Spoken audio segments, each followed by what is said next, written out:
बंधु माने 12 अगस्त 2026 अर्थात आसंता काली हेउची चिता लागी अमावास्या एवं आसंता काली वर्षर द्वितीय सूर्य पराग मध्य रहुछि।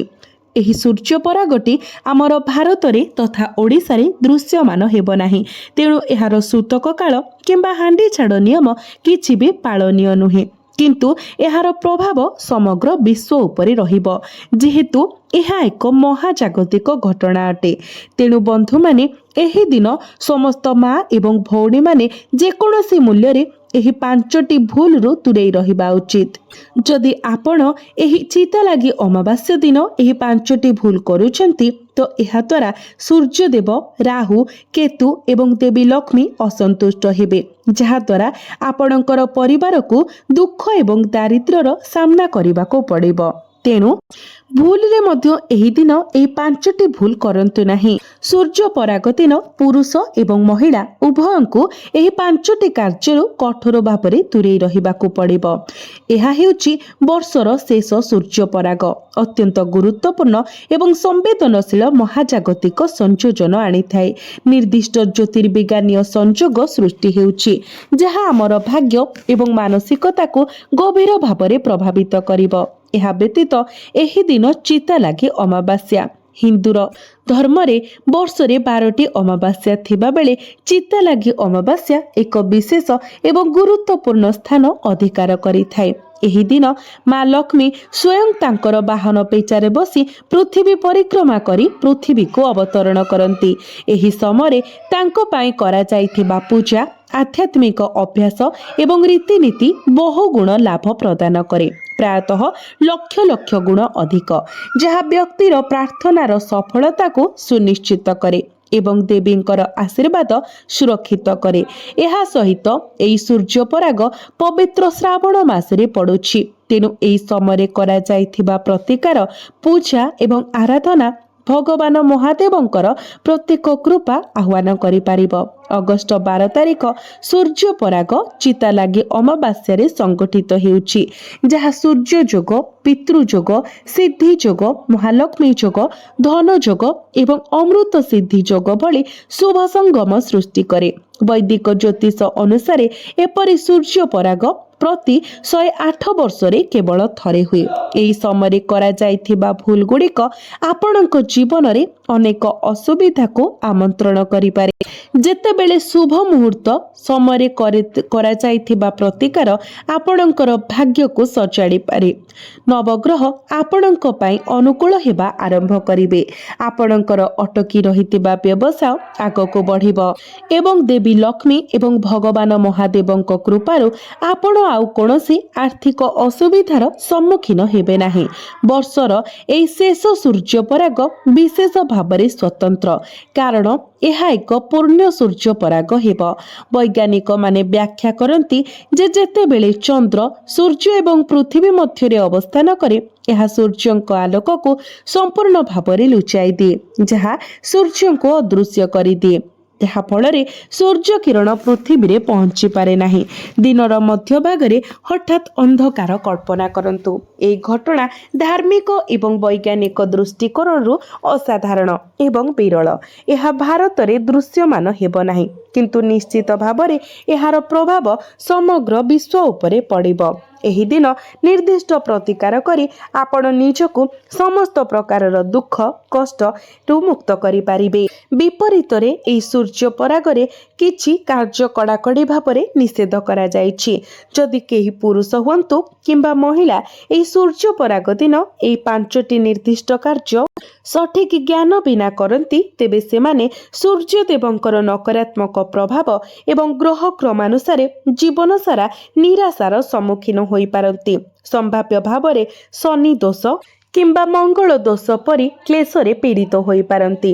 ଏହି ଦିନରେ କରାଯାଇଥିବା ଭୁଲ ଆପଣଙ୍କ ପରିବାର ପାଇଁ ଗୁରୁତ୍ୱପୂର୍ଣ୍ଣ ସମସ୍ୟା ଏବଂ କଷ୍ଟ ଆଣିପାରେ। धार्मिक विश्वास अनुसार एही दिन राहु एवं केतुंकर छाई सूर्य उपरे पड़ी विभिन्न नकारात्मक प्रभाव पकाई थाए।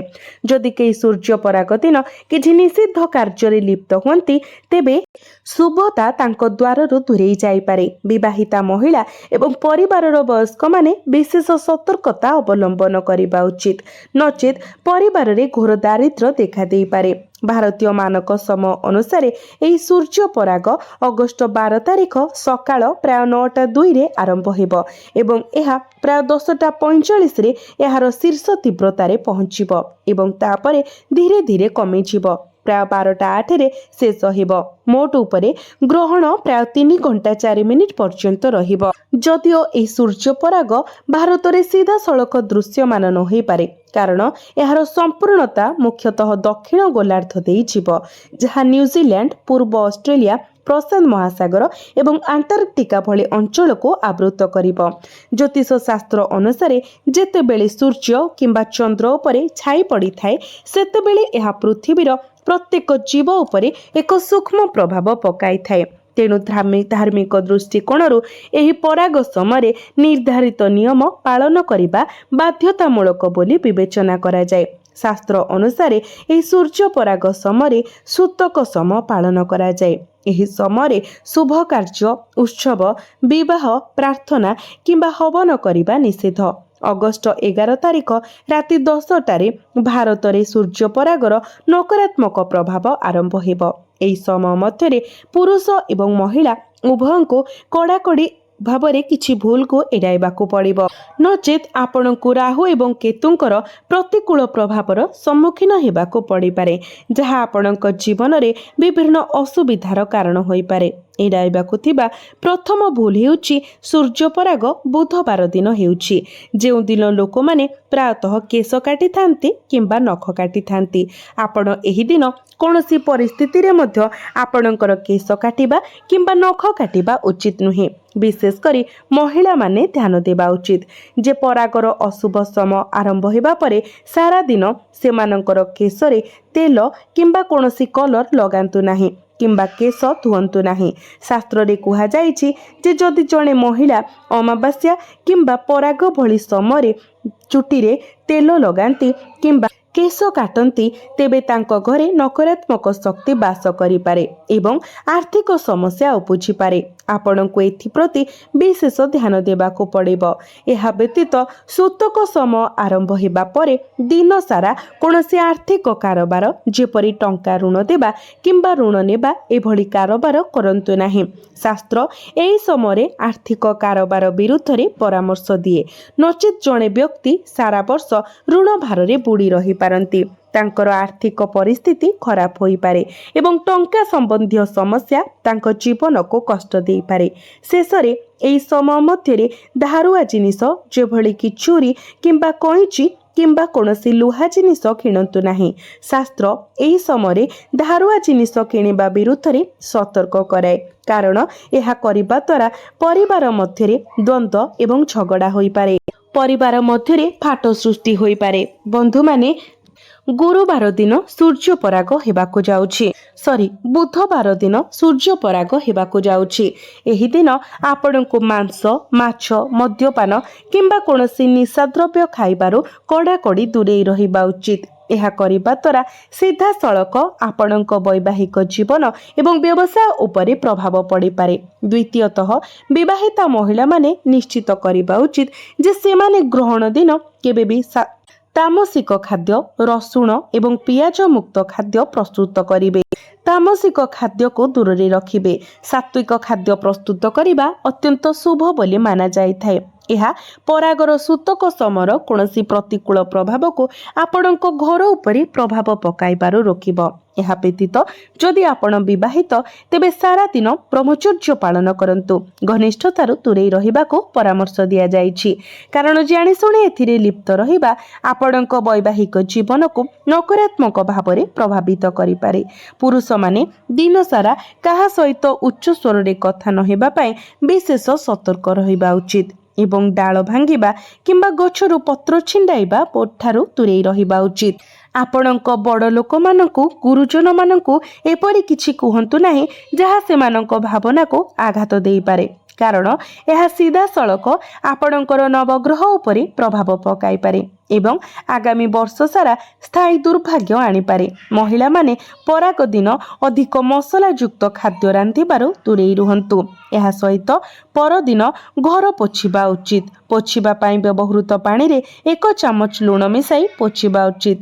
ଏବେ ଆସନ୍ତୁ ଦେଖିବା କିଛି ବିଶେଷ ଉପଚାର।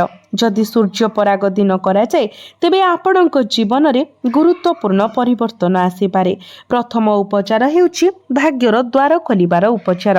ଯଦି ଆପଣ ଚାହାନ୍ତି ଯେ ସୌଭାଗ୍ୟ ସର୍ବଦା ଆପଣଙ୍କ ପାଖରେ ରହୁ, ତେବେ ପରାଗ ଆରମ୍ଭ ହେବା ପୂର୍ବ ଦିନ କିମ୍ବା ଠିକ୍ ପୂର୍ବରୁ ଏକ ତାଲା ଏବଂ ଚାବି କିଣନ୍ତୁ। ପରାଗ ଆରମ୍ଭ ହେବା ପୂର୍ବରୁ ସେଗୁଡ଼ିକୁ ଆପଣଙ୍କ ଛାତରେ ରଖନ୍ତୁ।